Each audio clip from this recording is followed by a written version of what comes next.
Salam komunikasi bisnis dengan saya Dr. Hendra. Hari ini kita akan membahas cara berbagi informasi dan juga pesan positif ya dengan teknologi yang bagus ya, yang pantas ya. Sharing informative and positive message with appropriate technology. Communication Business by Dr. Hendra.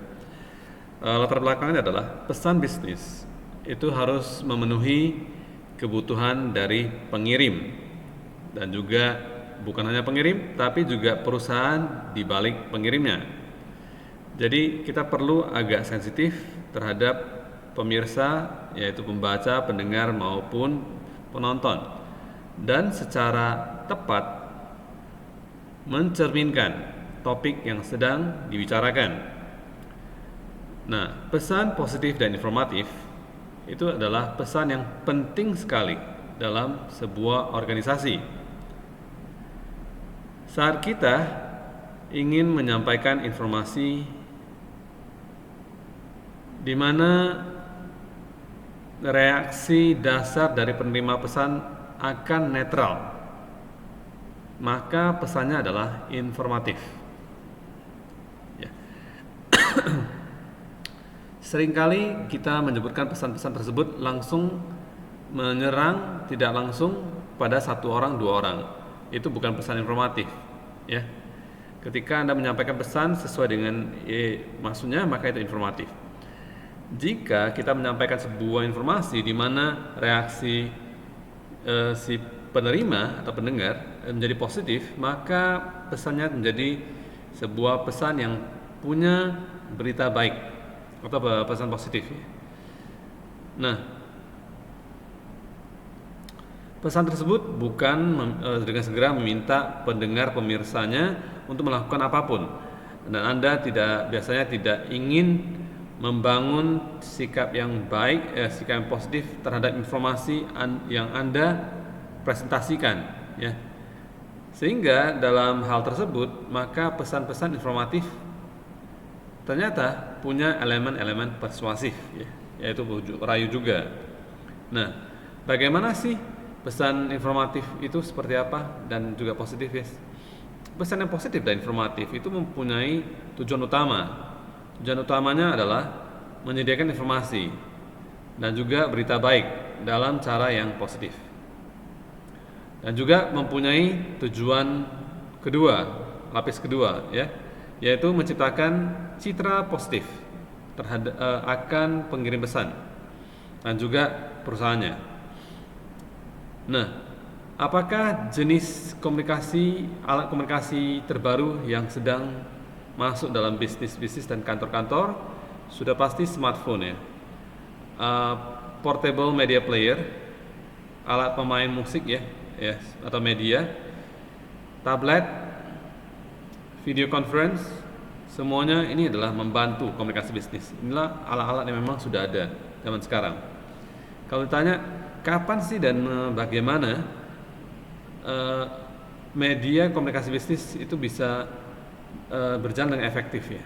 Nah, oh ya, by the way, ingat ya, ini adalah ringkasannya doang, ya. Nanti penjelasan lebih lengkap akan saya kirimkan minggu depan.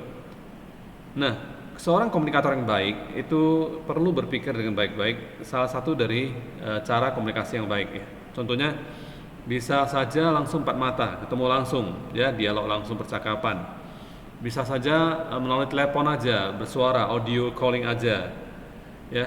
Biasanya kalau audio calling lewat yang internet yang tidak berbayar biasanya cukup kurang jelas, ya, ketimbang yang berbayar. Nah, juga bisa instant message, pesan yang singkat, ya, bisa Facebook, bisa WhatsApp dan sebagainya. Bisa text message, SMS, ya. Bisa sosial media dari IG, TikTok dan sebagainya. Bisa surat menyurat, bisa juga surat menyurat elektronik, ya, alamat email, bisa memos itu adalah surat ringkas, tuliskan memo aja, ya. Misalnya kalau Anda ingin memberitahukan, mengumumkan sesuatu tanpa ada papan buletin misalnya, Anda tinggal beritahukan sebuah memo, ya. Misalnya pemberitahuan bahwasanya cuti bersama gimana misalnya. Lalu pemilihan media-media komunikasi ini, ya, mode-mode komunikasi ini tergantung pada tiga hal. yaitu siapa pemirsanya, apa isinya, dan tujuan dari pesannya. Yes. Misalkan kalau ada hal yang sangat teramat penting dan Anda ingin sampaikan kepada pimpinan Anda, apakah Anda akan melalui email atau melalui face to face? Yes. Ada orang yang jawab tergantung lagi. Kalau memang ke atasannya sudah ada di sini, maka boleh face to face. Email hanya untuk bisa terekam jejaknya, ya, bisa dipahami ya, terekam jejaknya. Segala sesuatu yang tertulis maka akan terekam jejaknya. Yang berikutnya, bagaimana sih cara mengatur ya pesan-pesan yang positif dan informatif tersebut? Pesan informatif dan positif biasanya memakai pola-pola yang berikut ini dalam organisasi ya. Pertama, mulai selalu dengan berita yang baik atau informasi yang paling penting, yang meringkas dan juga menyimpulkan inti-intinya. Yang kedua, baru berikan rinciannya, terperinci, klarifikasi, penjelasannya, mengapa, bagaimana, dan juga latar belakangnya. Yang ketiga, itu boleh menyampaikan elemen-elemen yang bersifat kurang positif atau negatif ya, dengan cara yang sepositif mungkin. Yes. Keempat, jelaskan jika ada manfaatnya. Yang terakhir adalah memakai kesimpulan atau akhir yang penuh itikat baik dengan cara yang pribadi, positif, dan juga melihat ke masa depan. Ya. Nah, judul ya, satu baris judul itu adalah judul dokumen, sudah subject line ya. Garis judul sudah pasti adalah, garis subjek adalah judul dari sebuah dokumen.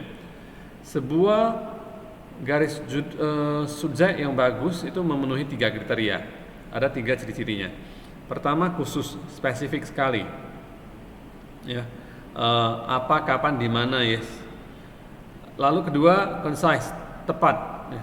Ketiga, disesuaikan dengan jenis pesan. Pesannya apakah sifat bujuk rayu, persuasif, apakah sifatnya negatif, atau apakah positif. Ya. Ketiga hal tersebut harus terpenuhi.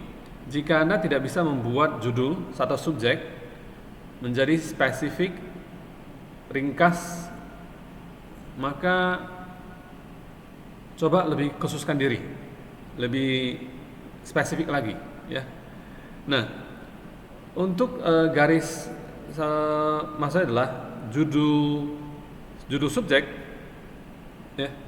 Untuk baris yang subjek dalam sebuah pesan yang informatif ataupun positif, seharusnya menggarisbawahi pesan yang positif dan juga meringkas informasi dengan ringkas, ya. Nah, pesan yang bagus itu biasanya menyediakan informasi tanpa membebankan terlalu banyak informasi kepada pemirsanya, pendengar, pembacanya, atau menontonnya. Pakailah manfaat-manfaat dalam pesan-pesan positif informatif ketika Anda ingin membentuk sikap dari audiens terhadap sebuah informasi dan terhadap perusahaan Anda. Itikat baik, kesimpulan akhir dengan itikat baik seharusnya memfokuskan pada hubungan bisnis yang Anda bagikan dengan pemirsa Anda. Paragraf terakhir dari pesan kepada sebuah kelompok seharusnya disampaikan pada keseluruhan kelompok tersebut.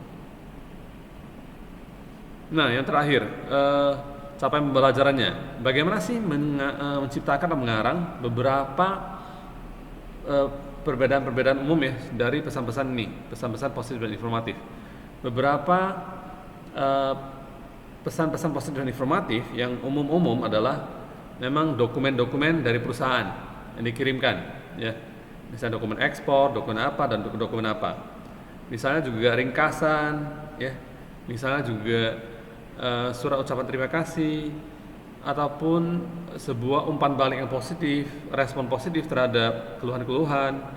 Semua ini biasanya mempunyai beberapa variasi ya dalam pola-pola yang disampaikan. Baik, sampai di sini dulu. Sampai jumpa. Salam komunikasi bisnis dengan saya, Hendra.